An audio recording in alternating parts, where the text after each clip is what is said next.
أعوذ بالله من الشيطان الرجيم بسم الله الرحمن الرحيم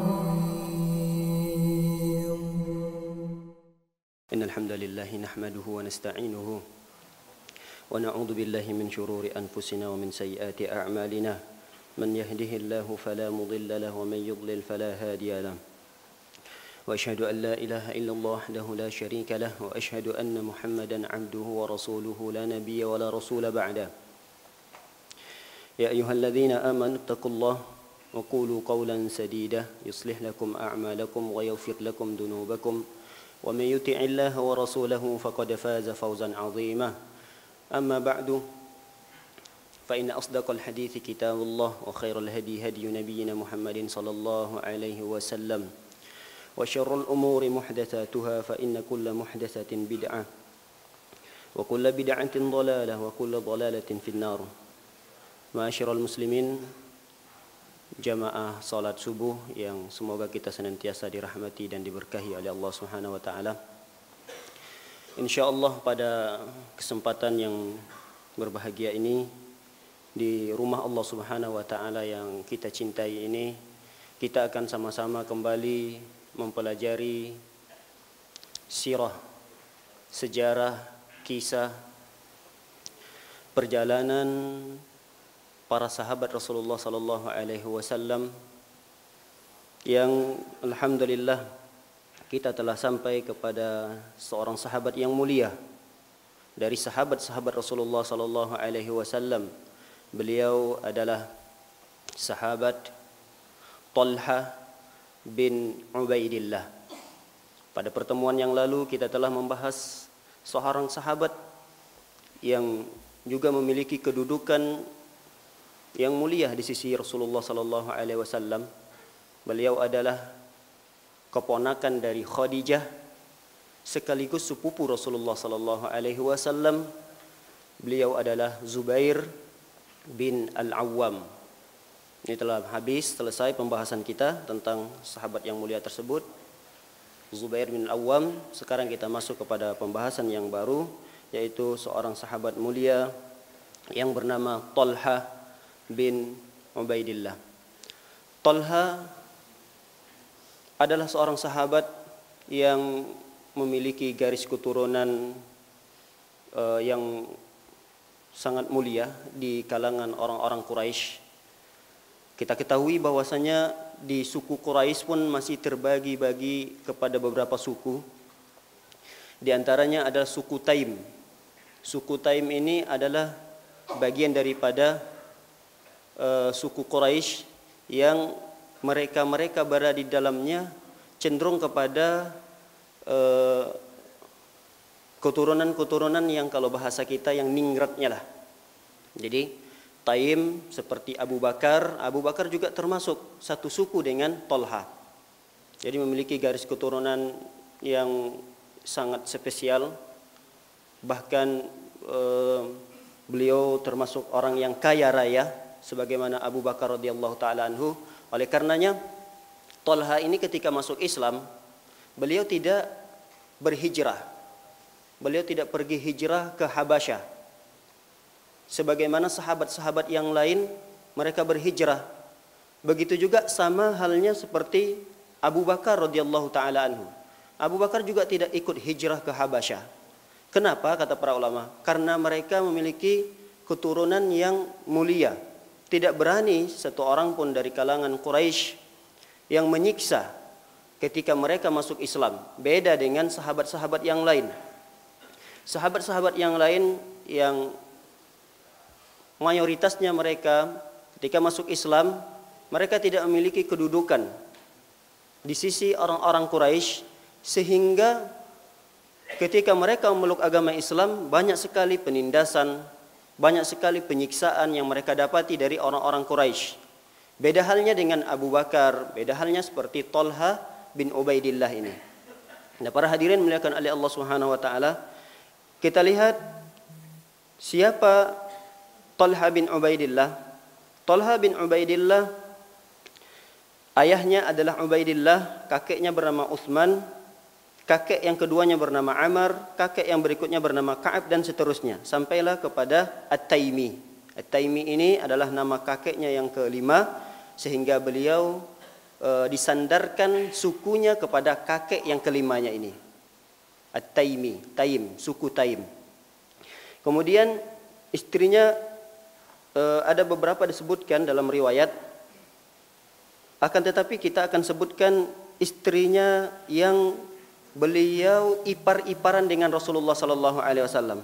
Artinya beliau itu memiliki istri yang adik kakak dengan istri Rasulullah sallallahu alaihi wasallam.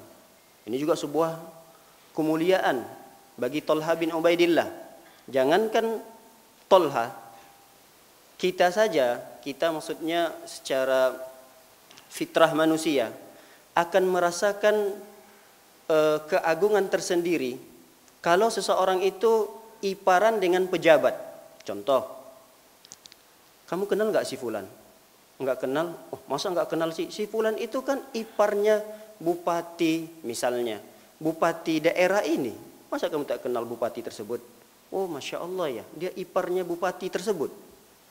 Seperti ada sesuatu sosok yang kita banggakan pada keturunan tersebut.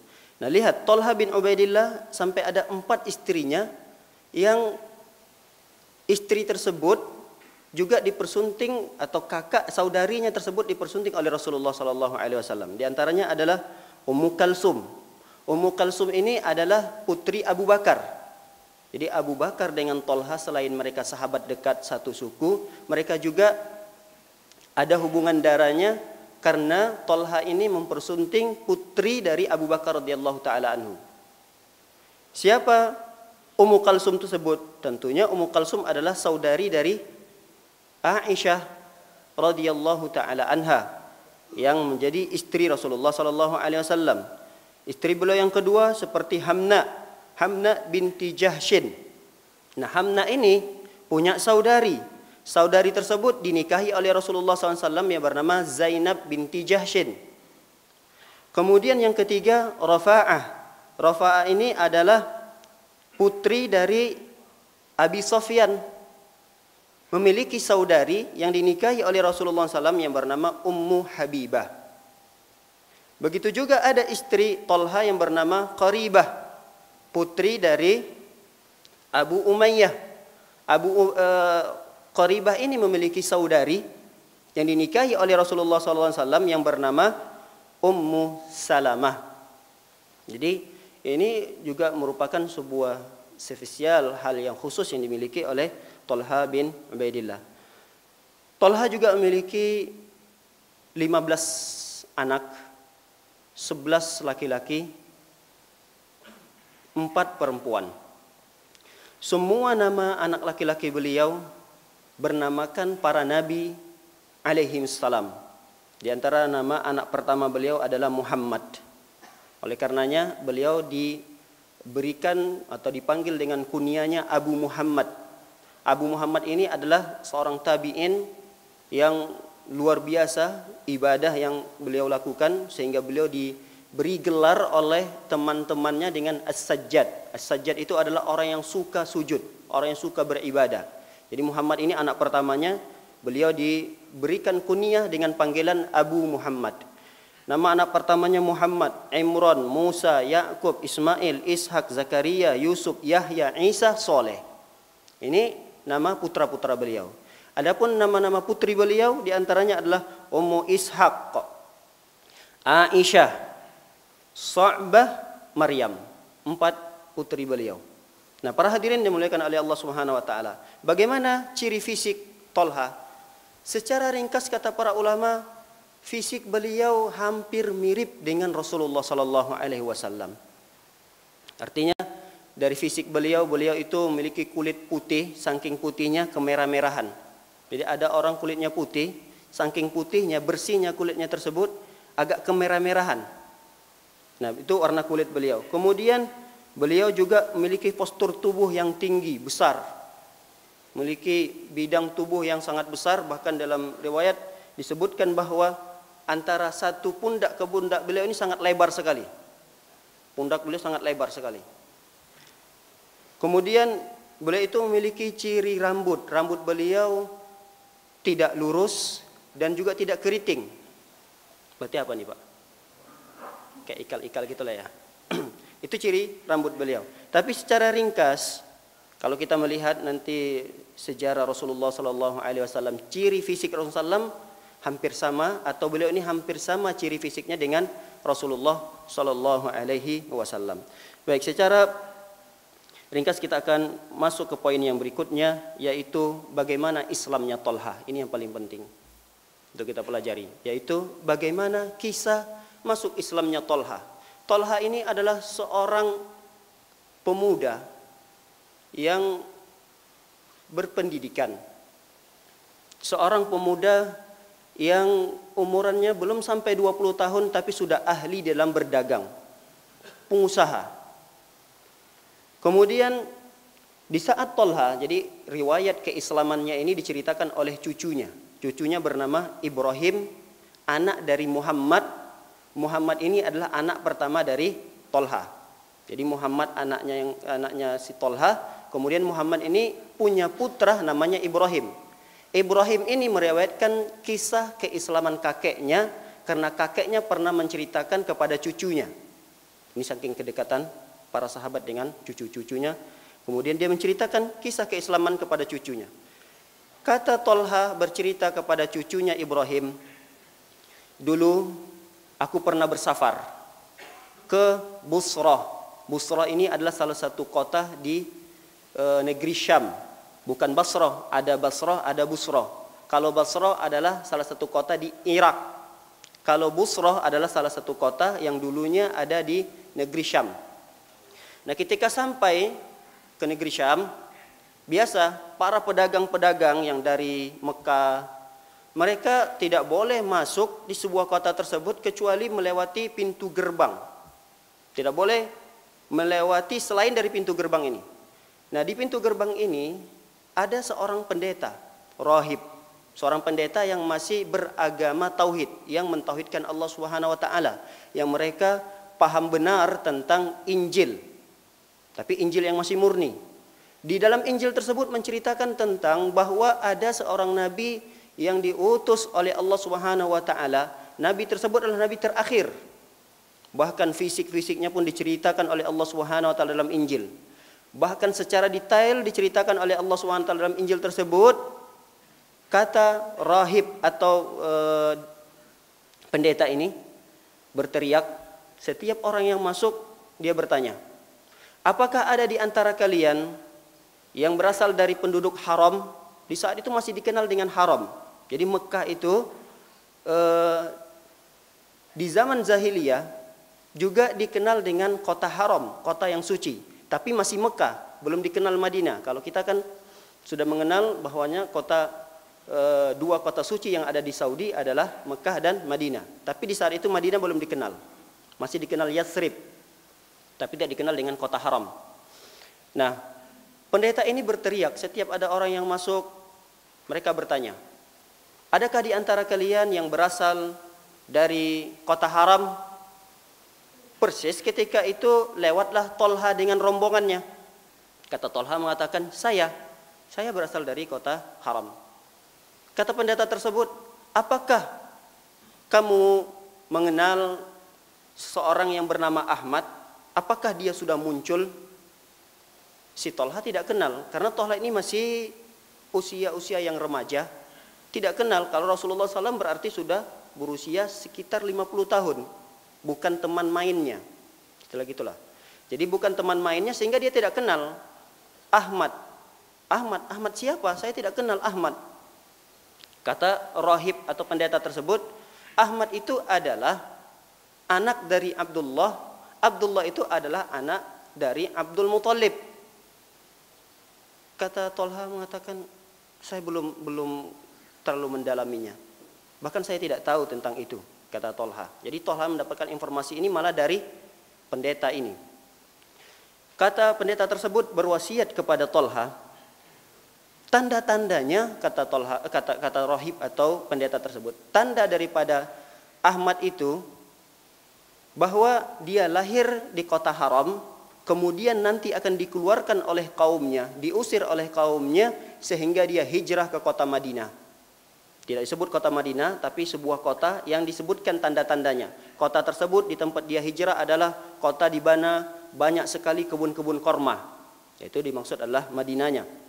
Nah, kemudian wasiat daripada pendeta tersebut kepada Tolha, segeralah kamu pulang dan cari tahu tentang seorang laki-laki yang bernama Ahmad tersebut. Ketika mendapatkan informasi tersebut, Tolha segera menyelesaikan kebutuhannya. Setelah selesai kebutuhannya selama beberapa hari di Syam, dia segera pulang ke Mekah. Sesampainya di Mekah, dia bertanya kepada keluarganya, "Wahai manusia, wahai teman-teman sekalian, wahai saudara-saudaraku, adakah kabar berita selama kepergianku ke Syam tentang seseorang yang bernama Ahmad?" Kata keluarganya, "Tidak, tapi ada nama lain daripada Ahmad, namanya Muhammad, yang dia itu mengaku dirinya seorang nabi. Bahkan seluruh orang-orang Quraisy yang ada di kota Mekah ini kenal dan tahu siapa Muhammad tersebut. Dan bahkan tambah terkenal lagi Muhammad ini ketika dia mengaku sebagai seorang nabi. Bahkan orang-orang menuduh dia adalah orang gila dan seterusnya." Terus kata Tolha bertanya kepada keluarganya, "Siapa di antara orang-orang Quraisy yang beriman kepada Muhammad tersebut?" Kata keluarganya, "Abu Bakar." Abu Bakar adalah teman dekatnya Tolha. Walaupun dari segi usia Abu Bakar ini adalah senior, umurnya hampir sama dengan Rasulullah SAW. Tapi karena sering mereka berinteraksi, karena mereka adalah sama-sama pengusaha, sama-sama pedagang, sama-sama rekan bisnis, maka Tolha ini kenal dengan Abu Bakarnya, belum kenal dengan Nabi Muhammad SAW. Lalu Tolha datang ke Abu Bakar radhiyallahu taala anhu. Setelah sampai temu dengan Abu Bakar, lalu ceritalah Tolha kepada Abu Bakar, "Bagaimana engkau mendapati sosok seorang Muhammad tersebut, wahai Abu Bakar?" Abu Bakar menceritakan bahwasanya Muhammad SAW memiliki akhlak yang baik, kemudian dia membawa sebuah syariat, yaitu mentauhidkan Allah dan menjauhkan kesyirikan. Syariat-syariat tersebut sangat masuk akal. Kemudian saya beriman dengan syariat yang dibawa oleh Nabi Muhammad SAW. Lalu Tolha ini menceritakan apa yang dia dengar, apa yang dia dapatkan dari pendeta yang dia temui di negeri Syam. Seketika itu Abu Bakar terkejut. Ternyata Nabi Muhammad SAW ini tidak hanya dikenal oleh orang-orang yang ada di Quraisy, di Mekah, akan tetapi orang-orang yang mendalami ilmu Injil dan Taurat pasti mengenal Nabi Muhammad SAW. Bertambah besar keimanan Abu Bakar kepada Nabi Muhammad SAW. Ketika itu dia ajaklah Tolha untuk menemui Nabi Muhammad SAW. Lalu Tolha bersyahadat, mengucapkan syahadat, "Asyhadu an la ilaha illallah wa annaka ya Muhammad Rasulullah." Nah, ketika Tolha masuk Islam, Abu Bakar dan Tolha pulanglah dari tempat persembunyian Nabi Muhammad SAW. Karena Nabi Muhammad ketika itu masih berdakwah secara sudah hampir dikatakan dakwanya sudah terang-terangan, tapi belum memiliki majelis yang khusus yang itu didatangi oleh banyak orang. Nah, setelah pulang, Tolha dan Abu Bakar ditangkap oleh Naufal. Naufal ini adalah saudaranya Khadijah, Naufal bin Khuwailid. Naufal ini adalah paman daripada Zubair bin Al-Awwam. Naufal ini dikenal dengan singahnya orang Quraisy, bukan singahnya suku terkecil saja, tapi Naufal ini adalah dikenal dengan sosok yang garang, yang tegas. Bahkan orang-orang memberikan ia gelar dengan singahnya orang-orang Quraisy. Jadi kalau Naufal ini berbuat sesuatu, maka tidak akan ada yang berani menghentikannya. Lalu dua orang sahabat ini, Abu Bakar dan Tolha, ditangkap oleh Naufal, diikat oleh Naufal. Kenapa? karena keimanan mereka kepada Rasulullah sallallahu alaihi wasallam. Tapi Naufal itu hanya sekedar mengikatnya saja, diikat supaya tidak kemana-mana. Tapi tidak berani memukul, tidak berani menyiksa. Kenapa? Karena kalau disiksa dua orang ini, tentu orang yang satu suku dengan Abu Bakar dan Tolha pasti akan tidak terima. Oleh karenanya Naufal hanya sekedar mengikat, memberikan pelajaran. Tapi lihat, Tolha malah berbenturan dengan keluarga besarnya, termasuk adalah ibu kandungnya sendiri. Berbenturannya seperti apa? Berbenturannya bukan berbenturan seperti kita di zaman sekarang ini ketika kita ingin mengamalkan sunnah-sunnah Rasulullah sallallahu alaihi wasallam, terkadang kita dipandang miring, dihujat oleh saudara kita, hanya sekedar cacian yang kita dapatkan. Tapi lihat Tolha, dia mendapatkan apa yang semestinya tidak didapati oleh sosok seorang Tolha dari ibu kandungnya sendiri. Ketika ibu kandungnya tahu Tolha ini masuk Islam, ibunya menarik tangan Tolha, dibawa secara paksa ke pasar. Setelah itu setiap ada orang yang lewat di pasar tersebut, ibu ini berteriak, "Wahai manusia, ini anak muda ini, silahkan pukul sepuasnya. Siapa saja yang mendapati anak muda ini, pukul, saya rela." Setiap orang yang melihat anak muda tersebut memukul anak muda ini adalah Tolha, dipukul oleh manusia. Kemudian datang lagi orang, dipukul, dikeroyokin dan seterusnya. Lalu apa yang dilakukan oleh perempuan ini? Dia gembira, teriak-teriak, senang, tepuk-tepuk tangan. Ada seorang sahabat yang lewat ketika terjadi pengeroyokan tersebut. Sahabat ini bertanya, "Itu siapa yang dikeroyok?" Itu adalah seorang sahabat yang baru masuk Islam bernama Tolha bin Ubaidillah. Terus si perempuan itu siapa? Kenapa dia teriak-teriak senang sekali melihat pengeroyokan tersebut? Itu adalah ibu kandungnya sendiri. Lihat bagaimana benturan-benturan yang didapatkan oleh para sahabat ketika mereka ingin mengamalkan sunnah-sunnah Rasulullah sallallahu alaihi wasallam. Dan ini hanya baru satu contoh. Banyak sekali contoh-contoh di antara para sahabat-sahabat yang mereka mendapatkan intimidasi dari keluarganya sendiri. Seperti pelajaran kita pada pertemuan yang lalu tentang Zubair. Yang menyiksanya adalah pamannya sendiri yang bernama Naufal tadi, Naufal bin Khuwailid. Karena Zubair bin Al-Awwam ini sama Naufal adik kakak. Jadi keponakannya sendiri. Kalau keponakannya sendiri, dia memiliki kuasa untuk menyiksanya. Jadi Zubair ini dia masukkan ke dalam karpet, lalu karpet itu dia gulung, diikat karpet tersebut, kemudian diisilah asap di dalam karpet tersebut. Di dalam karpet itu ada Zubair bin Awwam. Bayangkan, kalau karpet diikat, kemudian mulut karpet tersebut diisi dengan asap, bagaimana kondisi orang yang berada di dalam karpet tersebut? Ini penyiksaan-penyiksaan yang didapatkan oleh orang-orang kaum muslimin yang ingin mengamalkan syariat Islam, ajaran dari Nabi Muhammad SAW. Tapi tetap benturan mereka dengan keluarga mereka tidak menghilangkan rasa bakti mereka kepada orang tua mereka. Sebagaimana kisah Sa'ad bin Abi Waqqas. Sa'ad bin Abi Waqqas juga pernah berbenturan dengan ibu kandungnya sendiri.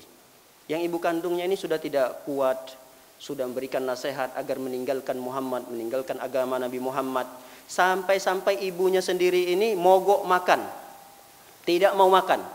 Sehari ditawarkan oleh Sa'ad bin Abi Waqqas, "Silahkan ibu makan, ini minumnya, ini makannya." Tidak mau. Kemudian siangnya ditawarkan lagi, tidak mau. Sorenya tidak mau. Sampai 3 hari. Udah mulai lemas ibunya.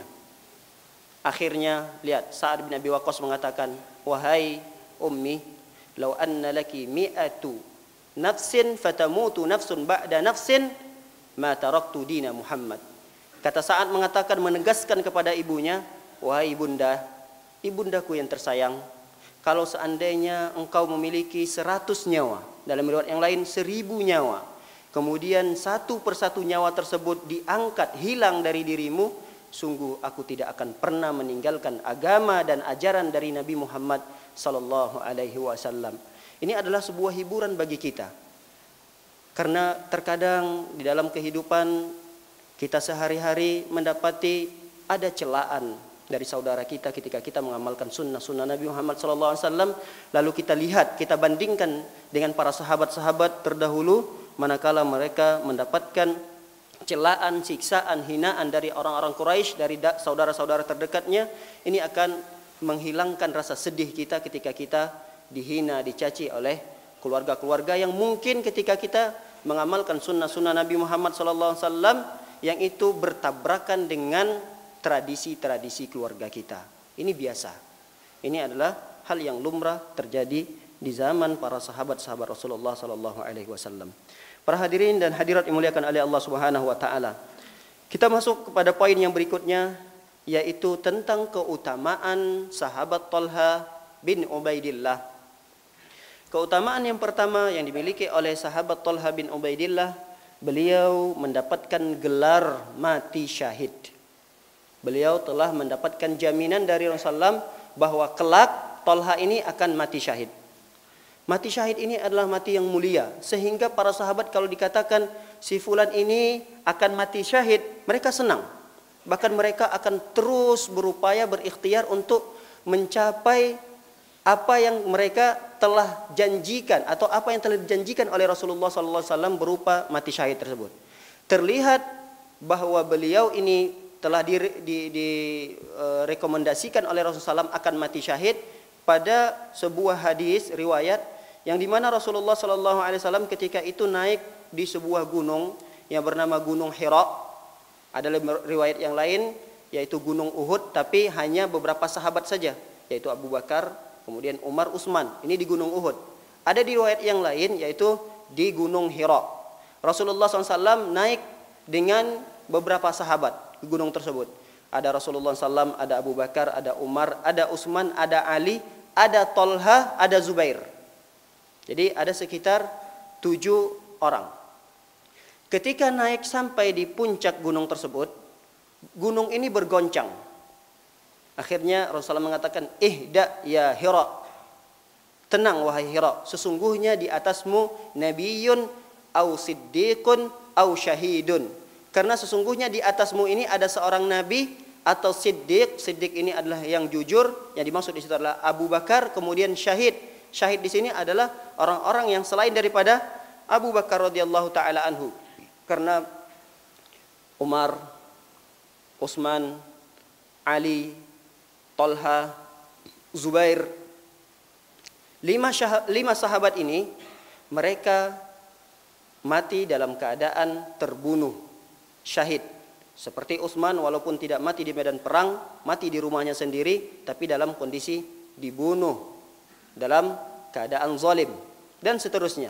Nah, para hadirin muliakan oleh Allah Subhanahu wa taala, riwayat ini kata para ulama menceritakan bahwa Talha juga termasuk sahabat yang direkomendasikan, yang dijanjikan oleh Rasulullah sallallahu alaihi wasallam akan mati syahid.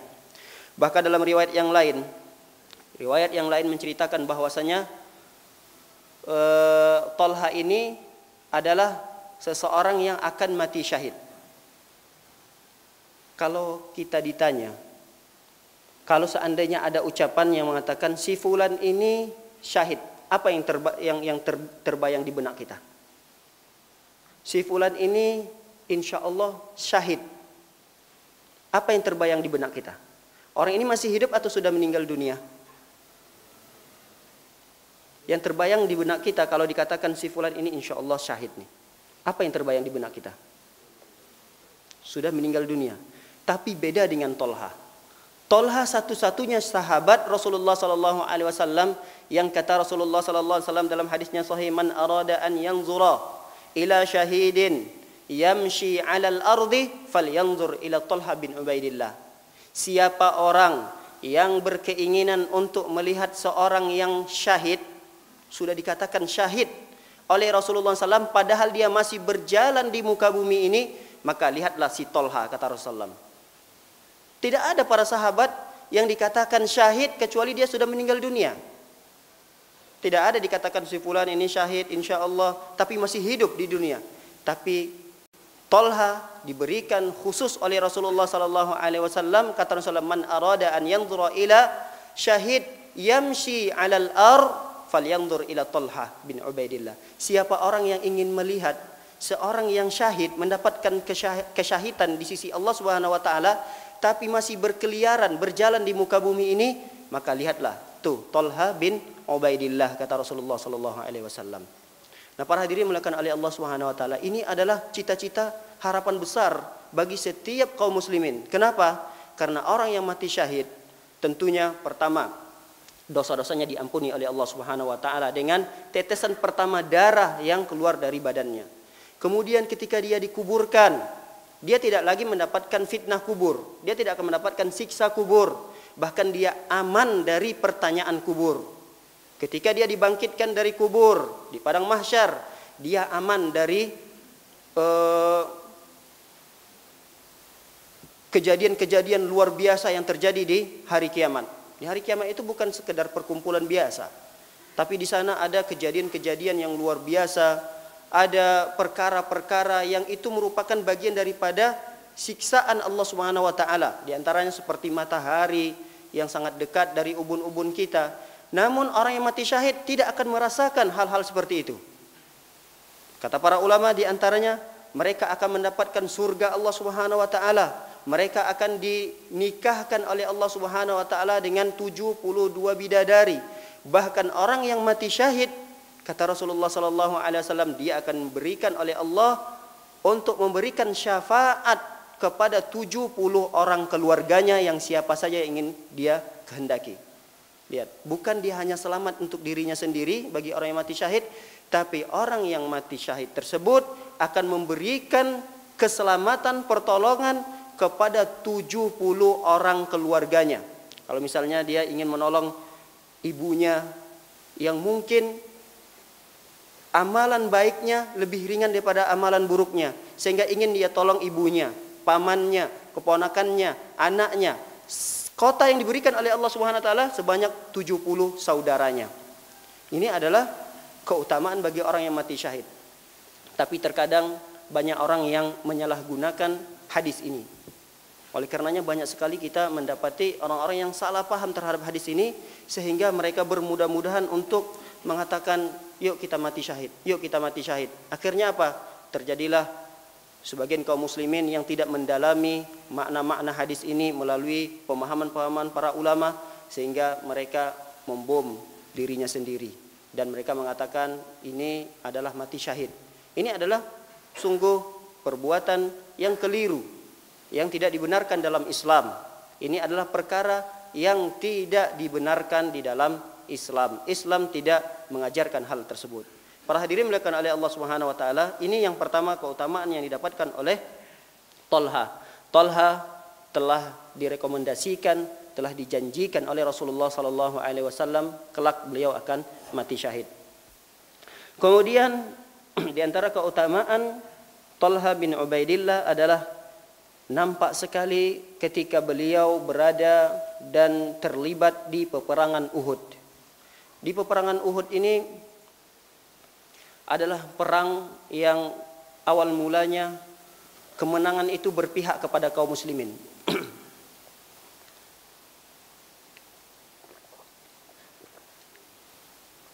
Awal mula peperangan Uhud ini, kemenangan itu sudah terlihat jelas berpihak kepada kaum muslimin. Rasulullah SAW berwasiat kepada beberapa sahabatnya yang Rasulullah SAW khususkan, tempatkan pada tempat yang khusus di Jabal Rumah namanya. 50 sahabat, wahai para sahabat, apapun yang terjadi, jangan sekali-kali kalian meninggalkan tempat ini. Baik yang terjadi kita sudah menang, apalagi kalau kita sudah kalah. Jadi apapun yang terjadi dalam peperangan ini, jangan sekali-kali kalian meninggalkan tempat yang telah saya tetapkan tadi, kalian harus berada di tempat tersebut. Nah, ketika sahabat-sahabat yang 50 ini melihat bahwa kemenangan itu telah berpihak kepada kaum muslimin, akhirnya mereka berijtihad sendiri. Kelihatannya musuh sudah mundur, dipukul mundur oleh kaum muslimin. Akhirnya sahabat-sahabat yang berada di bukit rumah ini, mereka turun. Dipanggil oleh sahabat-sahabat yang lain, mau kemana kalian wahai sahabat? Kita sudah menang, ngapain lagi kita harus menunggu di sini? Ayo kita mulai ngutip harta-harta rampasan perang yang sudah berceceran. Kita kumpulkan, kita jadikan pada satu tempat. Ini adalah ijtihad para sahabat. Nah, para hadirin dimuliakan oleh Allah Subhanahu wa taala, kalau kita gambarkan peperangan Uhud itu supaya kita paham seperti apa strategi perang yang dilakukan oleh Rasulullah SAW kepada orang-orang Quraisy, dan bagaimana pula strategi orang-orang Quraisy untuk mengalahkan kaum muslimin. Dan di saat itu luar biasa, ternyata pemimpin perang dari kalangan Quraisy adalah Khalid bin Walid. Khalid bin Walid di saat itu belum memeluk agama Islam, masih menjadi panglima perang orang-orang Quraisy, dan dia ditempatkan oleh Abu Sufyan untuk memimpin pasukan berkuda. Jadi kalau kita gambarkan peperangan Uhud itu, mungkin para jamaah haji dan umroh sangat sudah mengetahui gunung Uhud tersebut. Ini gunung Uhud. Kemudian ada bukit Rumah. Bukit Rumah itu adalah bukit yang ditempatkan khusus oleh Rasulullah sallallahu alaihi wasallam sniper, orang-orang yang ahli di dalam memanah. Tidak banyak, cuma 50 orang yang ditunjuk oleh Rasulullah SAW. Bukit tersebut ada di sini.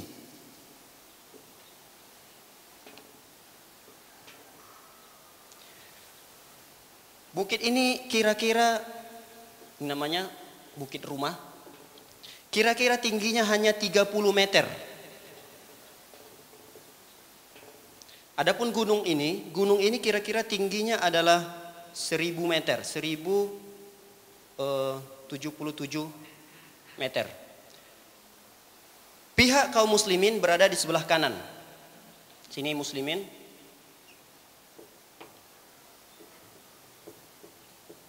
Ini pasukan kaum muslimin. Jumlahnya, awal mula jumlah kaum muslimin dalam peperangan ini adalah 1000. Ada 1000 orang. Namun ketika itu dikompor-komporin oleh orang-orang munafik, bahkan gembongnya yang bernama Abdullah bin Ubay bin Salul, sehingga dari 1000 ini yang ikut berperang bersama Rasulullah hanya 700. 300-nya mundur. Kenapa mundur? Karena gembong orang munafik ini ngompor-ngomporin, kalian mau kemana? Kami mau menghadapi musuh. Udah kita nunggu di Madinah saja. Kita menjaga Madinah. Karena bahaya loh kalau kita pergi ke Uhud itu. Pasukan jumlah orang-orang kafir Quraisy ada 3000. Emang mungkin bisa mengalahkan pasukan 3000? Kita jumlahnya 1000. Akhirnya karena terprovokasi dengan ucapan gembong orang munafik, 300 mengundurkan diri. Akhirnya 700 bersama Rasulullah sallallahu alaihi wasallam dalam peperangan tersebut. Di sini pasukan orang-orang kafirun, orang-orang Quraisy. Orang-orang Quraisy. Pasukannya lebih banyak lagi. Pasukannya lebih banyak lagi.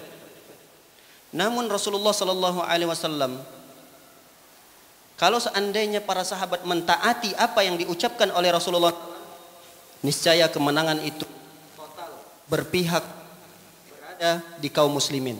Karena ada 50 para sahabat yang ditunjuk oleh Rasulullah SAW di sini beberapa titik, tapi dia menghadap ke sana 50 orang. Dan Rasulullah pun berada di sini bersama Tolha di daerah bukit ini. Nah, pada ini dimuliakan oleh Allah Subhanahu wa taala. Lihat di pasukan sebelah kiri ada Ikrimah. Ikrimah ini adalah putra Abu Jahal, memimpin pasukan yang sebelah kiri. Kemudian di sini ada Abu Sufyan. Abu Sufyan memimpin keseluruhannya, panglima perangnya. Ada Khalid bin Walid di sini.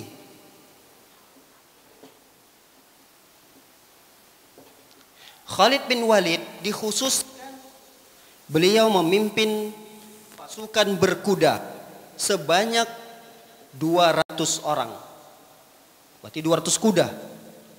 Nah, ketika ini mulailah berperang, ini berarti tersisalah sekitar 2800. Nah, di sini kaum muslimin berarti sekitar 650. Karena 50-nya lagi telah ditempatkan oleh Rasulullah di bukit ini. Dan mereka ini ahli memanah. Nah, para hadirin dimuliakan oleh Allah Subhanahu wa taala. Ini sangat berpengaruh sekali. Kenapa? Karena sangat mudah sekali untuk mengenai sasaran. Minimal mereka akan cedera. Walaupun tidak sampai mati, tapi mereka cedera. Kalau seandainya setiap kali lemparan senjata mengenai satu orang, berarti kalau 50 orang yang akan cedera dari orang-orang kafir Quraisy.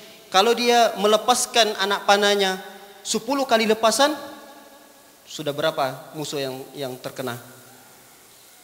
Sudah 500. Kalau seandainya dia lemparkan anak panah tersebut sebanyak 100 anak panah, itu akan memberikan pengaruh yang sangat besar terhadap kemenangan kaum muslimin. Sehingga mereka ini mundur, dikejar oleh kaum muslimin. Ini udah mundur. Jadi ini Gunung Uhudnya, mereka sudah mundur ke sini. Tentu ketika mereka mundur, mereka ingin menyelamatkan diri mereka. Semua hal-hal yang berat mereka tinggalkan, seperti pedang, tameng dan seterusnya. Kemudian harta-harta yang mereka bawa, mereka itu biasanya memang kebiasaan orang-orang kalau berperang, harta mereka bawa. Bahkan mereka juga terkadang membawa anak dan istrinya. Kenapa? Karena ketika saat berperang itu mereka mengingat anak, istri, harta yang mereka bawa. Sehingga mereka bersemangat untuk berperang. Kalau mereka kalah, ini harta akan dikuasai oleh orang yang menang. Mereka itu terkadang kebiasaannya membawa harta. Sehingga ada istilah harta rampasan perang. Karena biasa mereka kalau berperang membawa harta. Nah, mereka mundur untuk menyelamatkan diri. Harta, kemudian pedang, kemudian tameng dan seterusnya ditinggalkan. Ini Khalid bin Walid ternyata mengintai dari jauh, dari lembah yang jauh. Biarkan saja dulu ini yang berperang. Ketika terlihat mundur, kaum muslimin sudah mengira bahwa tentunya di sini yang paling utama, mengira kemenangan itu telah berpihak pada kaum muslimin karena dipukul mundur mereka sudah jauh. Khalid bin Walid dengan pasukan berkuda menyerang dari arah belakang. Dia mengitari gunung rumah ini. Dari sini Khalid bin Walid bersama 200 tentara yang dia pimpin, pasukan berkuda. Pasukan berkuda ini bukan pasukan biasa. Dia jago berkuda dan jago juga pedang. Kemudian secara kencang dengan mengendarai kuda yang begitu cepat, Khalid bin Walid menginstruksikan kepada para prajuritnya untuk memutar ke sini. Sehingga tidak dilihat oleh kaum muslimin yang ada di sini. Yang menyerang ke sini. Kemudian ini kan sudah turun tadi karena tidak mengikuti perintah Rasulullah SAW. Kata Rasulullah SAW, jangan kalian turun apapun yang terjadi. Tapi tetap mereka berijtihad. Biasa, manusia biasa, ijtihadnya bisa benar, bisa keliru. Tapi dalam hal ini kata para ulama, para sahabat tersebut memang keliru. Karena Rasulullah mengatakan jangan kemana-mana apapun yang terjadi. Walaupun kita menang tetap berada pada posisi kalian. Mereka turun. Tersisalah 11 orang dan satu Nabi SAW. Berarti sekitar ada 13 orang lah yang tinggal di bukit tersebut. Khalid bin Walid dengan pasukan berkudanya mengepung kaum muslimin. Yang tadi kaum muslimin di sini, kemudian dilihat oleh orang-orang kafir yang tadi lari. Ternyata ada pasukan orang-orang mereka, maksudnya orang kafir Quraisy yang sudah mengitari bukit ini dan menyerang kaum muslimin dari belakang. Tentu yang telah mengutip harta rampasan perang tadi sudah tidak siap untuk berperang, tidak megang senjata, sibuk mengumpulkan harta rampasan perang. Sangat mudah sekali bagi Khalid bin Walid bersama pasukannya untuk menghajar, untuk menebas, untuk menombak, untuk memanah dan seterusnya. Sehingga kaum muslimin berada pada posisi yang terjepit. Dari arah belakang ada musuh, dari arah depan ada musuh. Kemudian Khalid bin Walid dan pasukannya fokus ke sini karena Nabi Muhammad SAW ada di sini. Nah, kita fokusnya kepada Thalha bin Ubaidillah. Apa mauqif, apa sikap Thalha bin Ubaidillah? Apa pengaruh Thalha bin Ubaidillah pada peperangan ini? Tentu sangat besar sekali jasa beliau. Jasa beliau, kata para ulama, beliaulah termasuk sahabat yang menyelamatkan nyawa Rasulullah SAW. Kalaulah bukan karena Allah Subhanahu wa taala, kemudian karena Thalha bin Ubaidillah, Nabi Muhammad sallallahu alaihi wasallam telah wafat. Bahkan isu wafatnya Rasulullah sallallahu alaihi wasallam telah berkembang di saat peperangan Uhud tersebut. Di dalam kisah tersebut Nabi Muhammad sallallahu alaihi wasallam telah terluka parah. Rasulullah SAW memakai baju perang, pakai helm. Helmnya pecah sehingga kepala Rasulullah SAW terluka. Bahkan helm Rasulullah SAW itu pecah kiri kanan sehingga pecahan helmnya itu menusuk pipi Rasulullah SAW. Gigi Rasulullah SAW copot. Berarti ini bukan kondisi yang biasa. Berarti ini pengeroyokan dari orang-orang kafir Quraisy terhadap Rasulullah SAW. Ada berapa bersama Rasulullah SAW tadi? Ada 11 orang. Rasulullah SAW mengatakan kepada 11 ini, siapa di antara kalian yang akan mencegat sekelompok kaum tersebut untuk menyelamatkan saya? Kata Thalha, saya ya Rasulullah. Tidak, jangan kamu dulu. Saya, kata orang Ansor. Ansor ini berarti bukan dari kalangan muhajirin. Kalau Thalha ini dari kalangan muhajirin. Saya ya Rasulullah, silahkan. Lalu langsung masuk ke dalam barisan. Seorang Ansor ini berperang terus sampai tewas. Akhirnya syahid.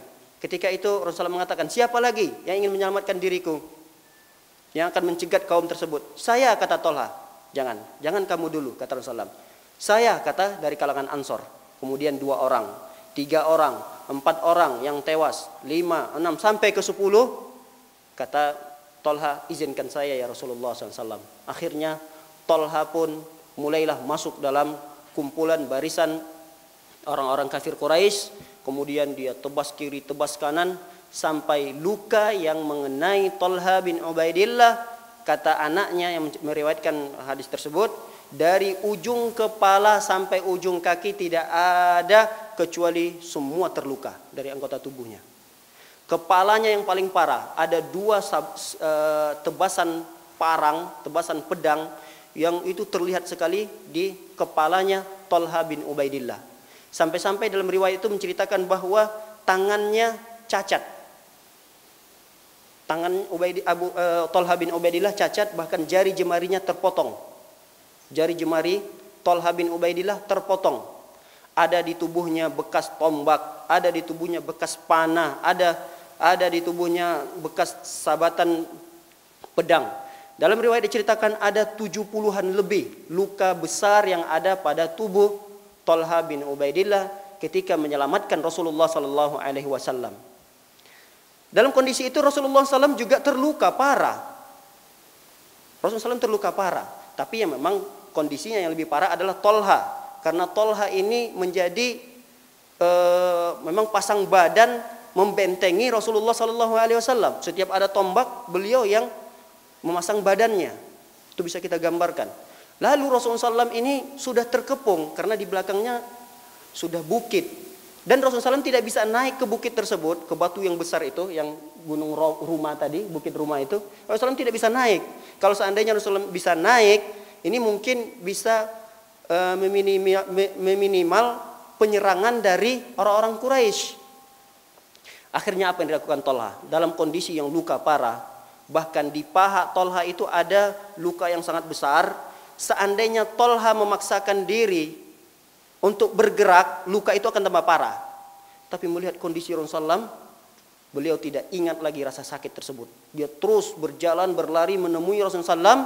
Kemudian dia merelakan punggungnya untuk diinjak oleh Rasulullah SAW agar bisa naik ke batu yang besar, berlindung. Rasulullah SAW tidak bisa naik. Kenapa? Kata para ulama, pertama, Rasulullah SAW sudah terluka. Yang kedua, Rasulullah SAW memakai pakaian yang berat, pakaian baju perang. Baju perang itu kan besi, berat. Ada 2 yang dipakai oleh Rasulullah SAW, sehingga untuk naik susah. Akhirnya Thalha bin Ubaidillah memasang badannya, dia merunduk, kemudian Rasulullah SAW naik ke punggung Thalha, kemudian dinaikkan oleh Thalha bin Ubaidillah.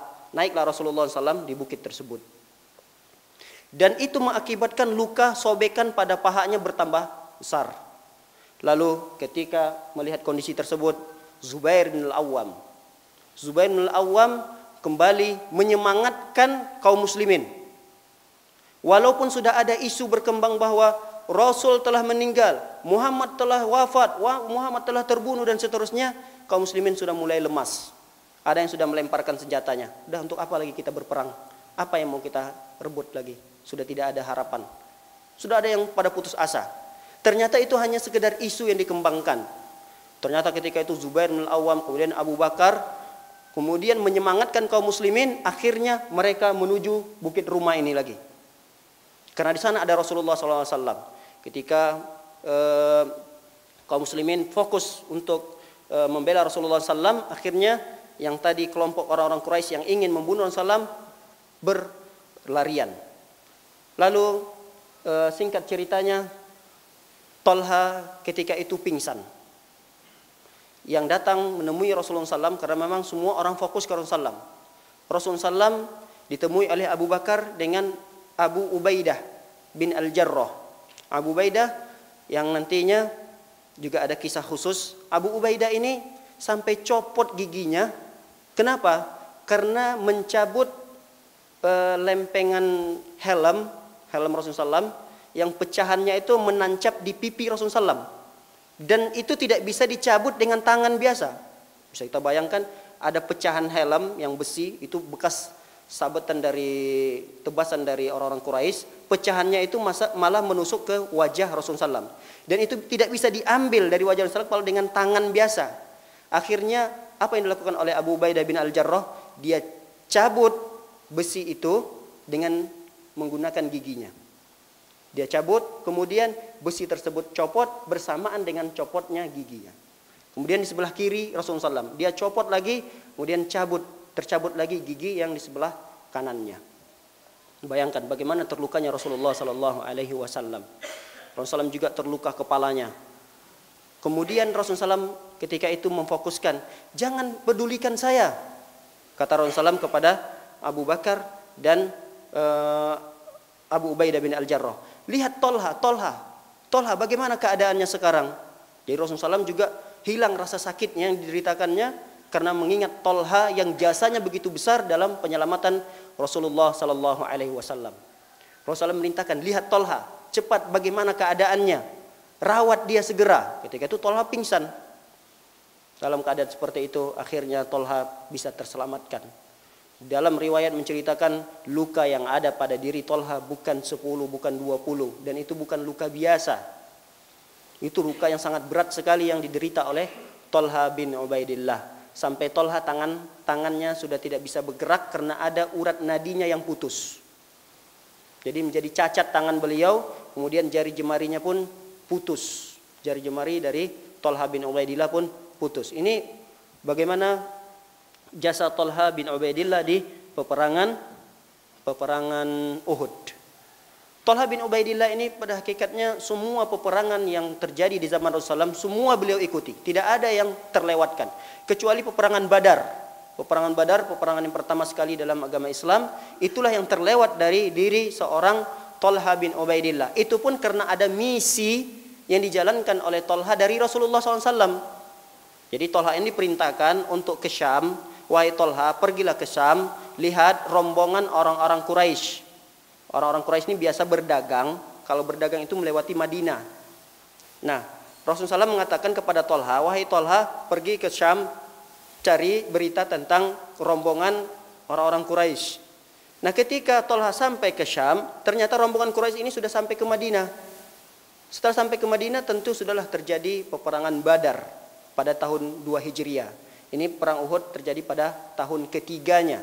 Kenapa ini terjadi? Karena orang-orang Quraisy menuntut balas kekalahan mereka pada perang Badar. Perang Badar mereka rugi besar. Lalu mereka ingin menuntut balas dari peperangan Badar tersebut, terjadilah peperangan Uhud ini.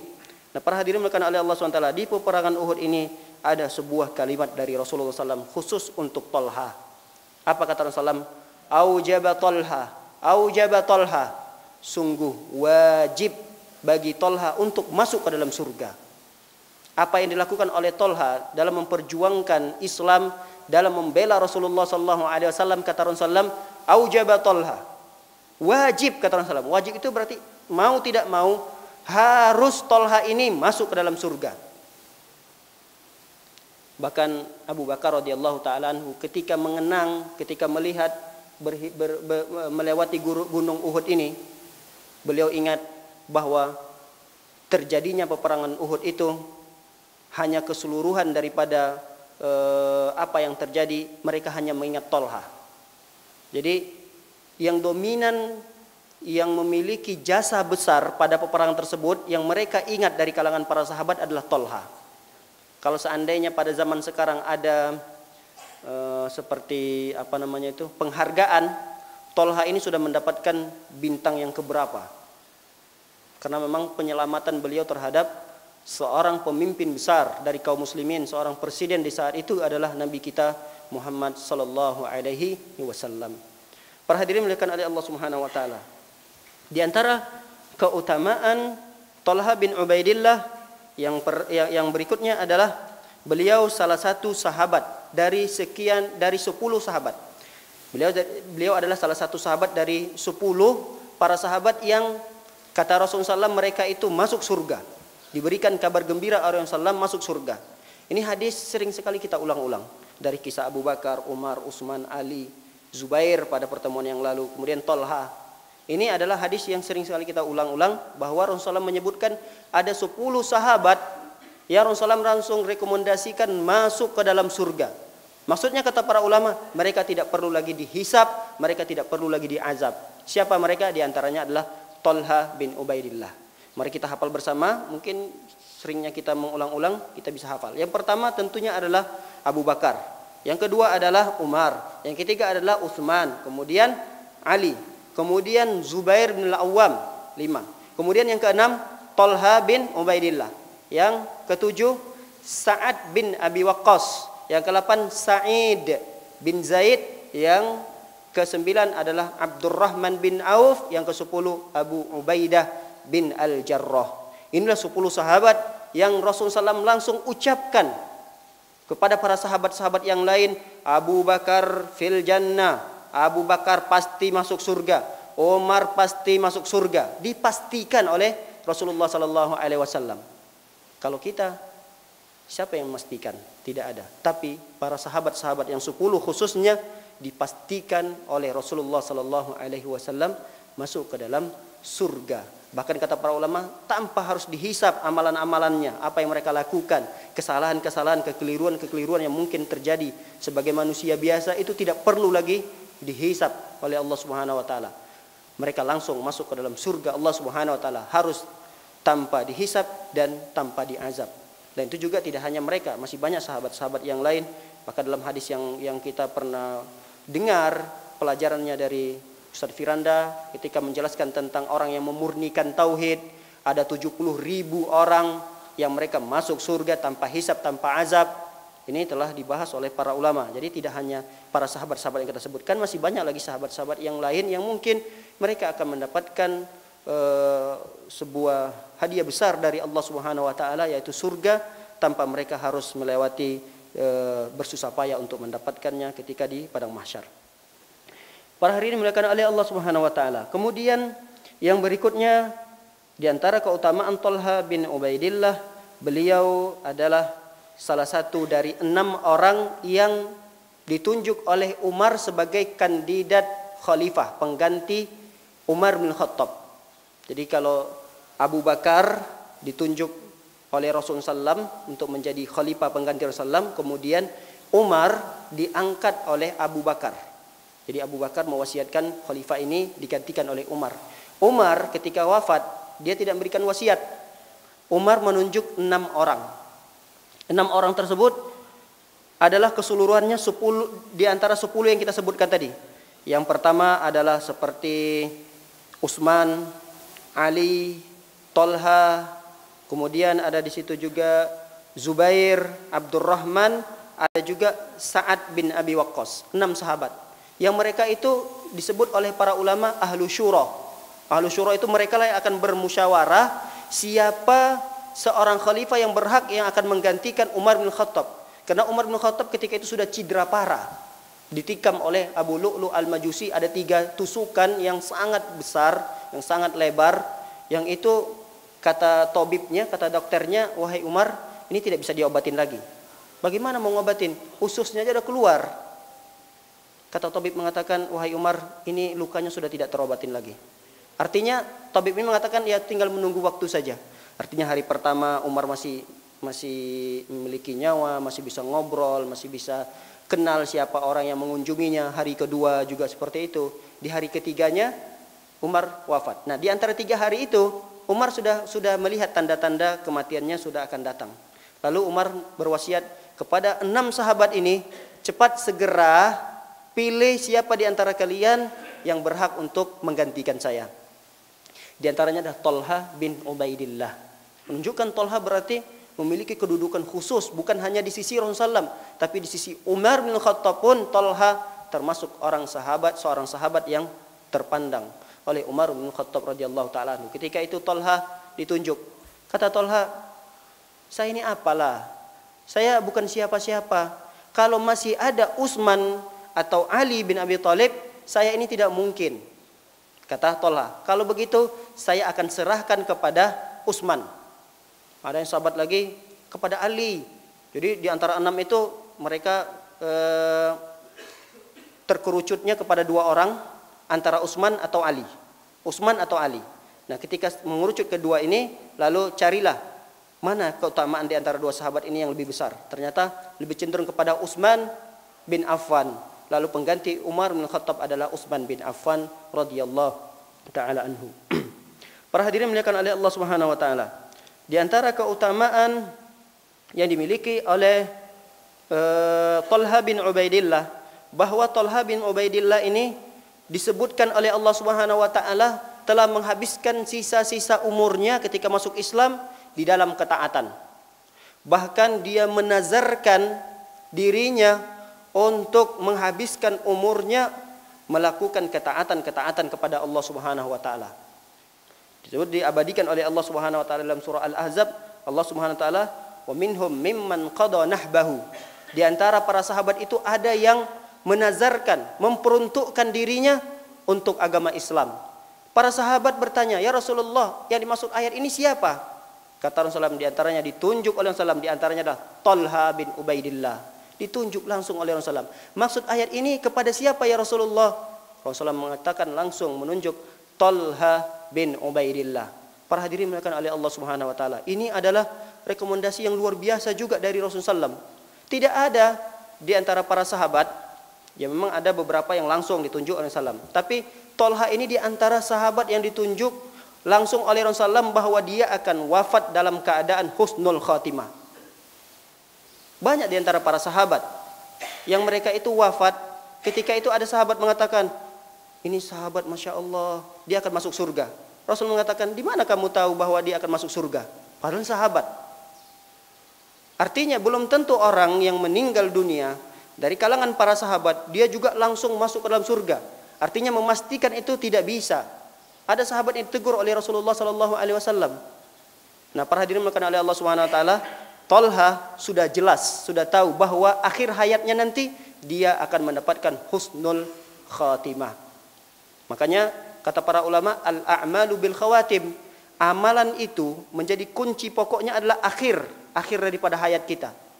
Jadi kita tidak bisa memastikan serta-merta orang 10 tahun, 20 tahun, 30 tahun taat, sholat berjamaah, dia pasti masuk surga, tidak. Bahkan ada dalam hadis mengatakan, ada seseorang yang antara dirinya dengan surga hanya tinggal 1 hasta saja. Bayangkan, berarti selama hidupnya, sepanjang hayatnya, dia ini orang soleh. Saking solehnya orang ini, antara dirinya dengan surga tidak jauh lagi. 1 hasta. Berarti tinggal nyemplung saja ke dalam surga. Tapi lihat, dia melakukan sebuah amal-amalan lain sehingga dia tercatat sebagai penghuni neraka. Al-a'malu bil khawatim. Amalan itu yang paling pokoknya adalah yang akhirnya. Akhir hayatnya itu kita mati, meninggal dalam keadaan apa? Itu yang paling penting. Ada juga seorang sahabat yang Rasulullah SAW mengatakan, ada juga seorang laki-laki yang antara dirinya dengan neraka tidak jauh. Tinggal hanya 1 hasta lagi. Artinya orang ini saking bejatnya, saking tidak solehnya, orang ini tinggal 1 hasta lagi dia masuk ke dalam neraka. tapi Allah menuliskan hal yang lain bagi seorang tersebut. Dia malah dimasukkan ke dalam surga Allah Subhanahu wa taala dan dijauhkan dari neraka. Jadi kita pun termasuk orang yang tidak bisa memastikan akhir daripada hayat kita. Al-a'malu bil khawatim. Amalan itu adalah akhirnya yang paling penting. Makanya lihat seorang paman Rasulullah SAW yang beliau cintai, orang yang soleh sekali. Beliaulah Abu Talib.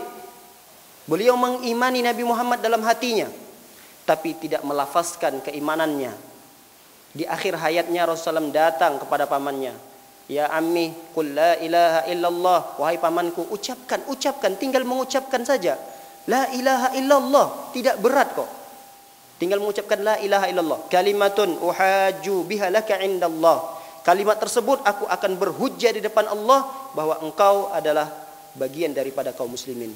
Tapi pamannya karena masih enggan, masih berat hati untuk mengucapkannya karena ada pembesar-pembesar orang Quraisy, akhirnya dia wafat dan memilih wafat hanya mengimani Rasul dalam hatinya.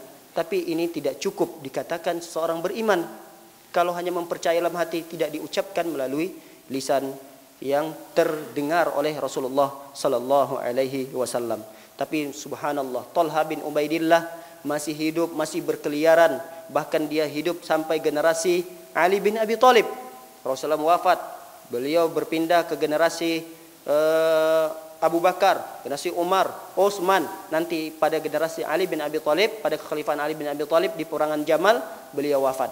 Tapi di jarak yang begitu sangat lama, jauh tersebut, beliau telah direkomendasikan, berani Rasulullah mengatakan beliau ini akan meninggal dalam keadaan husnul khatimah.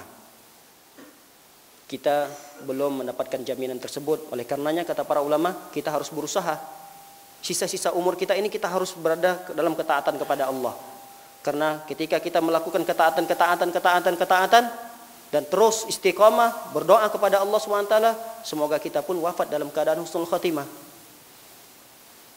Karena seorang itu akan dimudahkan oleh Allah SWT tergantung dengan amalannya.